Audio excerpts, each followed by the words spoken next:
Merhaba.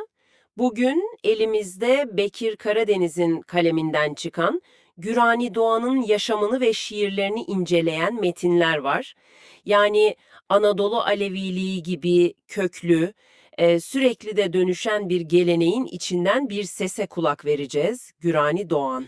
Evet, Bu kısa sohbetimizde sizin için bu kaynaklardan yola çıkarak Doğan'ın bir şair, bir düşünür olarak yolculuğunu, bu zengin, hani bazen de karmaşık görünen gelenek içinde kendi sesini nasıl bulduğunu anlamaya çalışacağız. kesinlikle. Kaynaklar Gürani Doğan'ın hayatındaki önemli dönemeçleri, onu etkileyen figürleri ve Alevi Bektaşi dünyasındaki yerini oldukça detaylı anlatıyor. Hmm, Özellikle Şah İbrahim Ocağı'na, yani Alevilik içindeki o manevi soylardan birine, bir ocağa bağlılığı ve Almanya'daki Alevi örgütlenmelerindeki rolü dikkat çekici. evet, o nokta önemli. Tabii kaynaklar şeyi de hatırlatıyor, Anadolu Aleviliğinin tarihine dair farklı yorumları. İşte kimileri İmam Ali taraftarlığına dayandırıyor, kimileri Orta Asya Türklerinin İslam'ı kendi yorumlarıyla kabulüne. Farklı köken teorileri var yani. Aynen, Babeki Hareketi, Ahmet Yesevi etkisi, hatta Luvi kökenleri gibi antik teoriler bile var. Bu çeşitlilik, doğanın kendi kişisel ve sanatsal gelişimini anlamamız için önemli bir zemin sunuyor aslında. Gürani Doğan ya da asıl adıyla İsmail Doğan, 1956'da Sungurlu'nun Kamışlı köyünde doğuyor. Dediğiniz gibi Şah İbrahim Ocağı'na bağlı bir ailede. Evet. Çocukluğu Alevi kültürünün tam kalbinde geçmiş diyebiliriz. İşte okur yazar annesi Kevser Hanım'dan dinlediği deyişler, Hı hı. köyün sosyal merkezi gibi olan dedesi Hamza Kamışlı'nın evi, oradaki sohbetler ve tabii Cemler'de zakirlik yapan dayısı Mehmet Kamışlı. Zakirlik önemli bir rol. Çok. Dayısından hem bağlamayı öğreniyor hem de işte Hazreti Ali cenkleri, Kerbela, Hatayi, Karacaoğlan gibi o geleneksel metinleri, hatta Gürani mahlasını alması bile ilginç bir hikaye değil mi? Evet, evet. Rüyasında görmesi. 1975'te rüyasında Nesimi Cevheri Dede ona bu ismi veriyor. Bu bile geleneğin canlılığını gösteriyor sanki. Kesinlikle öyle. Bu ilk dönem hani geleneksel kültürle yoğrulduğu bir başlangıç. Ama doğanın hikayesi burada kalmıyor tabii. Durmuyor. 1974'te Almanya'ya işçi olarak gidiyor ve özellikle 1976'da şair Yare Bülbül'le tanışması bu hayatında yeni ve çok kritik bir sayfa açıyor. Yare bülbül etkisi yani. Aynen. Kaynaklar Yare Bülbül'ün doğanı sadece Alevi gelenekleri konusunda değil, aynı zamanda aklı ve bilimi de kullanarak sorgulamaya yönelttiğini söylüyor. Özellikle şu fikir önemli, haktan başka yerden medet ummanın doğru olmadığı. Bu ilginç bir vurgu. Bu doğanın düşünce dünyasında ciddi bir dönüşüm başlatıyor. Yani bu tanışma geleneği bir kenara bırakmak değil de ona sanki akılcı bir sorgulama katmanı eklemesi için bir vesile olmuş gibi. Tam olarak öyle, mevcut kimliğine yeni bir boyut ekliyor.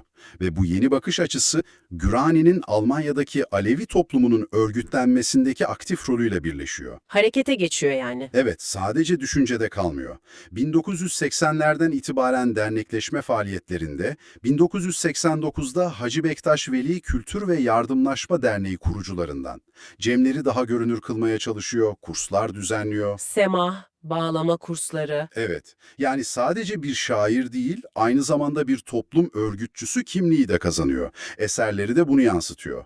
93'te Sevgi Kuşağı şiir kitabı, 98'de Alevilikte Ön Bilgiler ve Zakirlik kitabı çıkıyor. Pratik adımlar da atıyor yani. Sadece entelektüel bir arayış değil.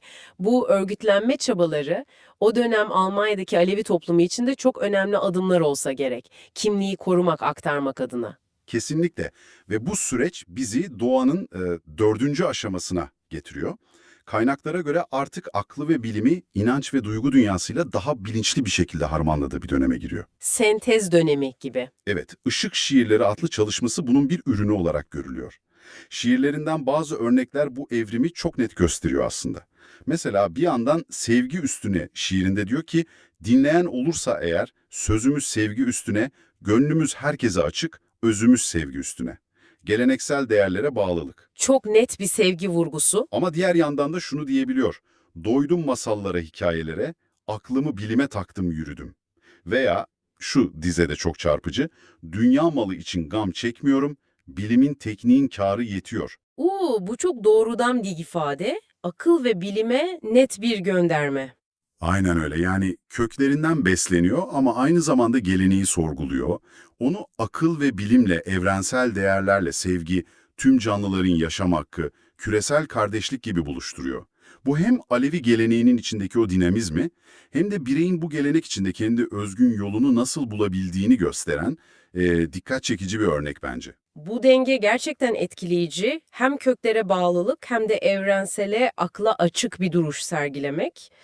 Kolay değil. Özetle, Gürani Doğan'ın hayatı ve eserleri, Anadolu Aleviliği gibi köklü bir geleneğin modern dünyayla nasıl yaratıcı bir etkileşim kurabileceğine dair, bireyin hem kendi kültürel kimliğine sahip çıkıp hem de akılcılık ve evrensel değerlerle kendini nasıl yeniden var edebileceğine dair somut, zengin bir vaka sunuyor bize. Kaynaklar onun aklını bilime takıp yürüdüğünü söylüyor.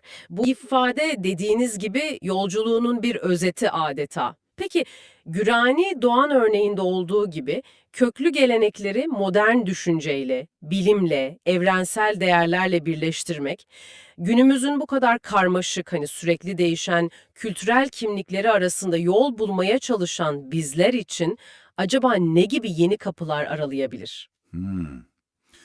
Bu tür bir sentez arayışı, farklılıklarımızla bir arada daha anlayışlı bir yaşam kurmanın anahtarlarından biri olabilir mi sizce de? Üzerine biraz kafa yormaya değer bir soru gibi geliyor bana.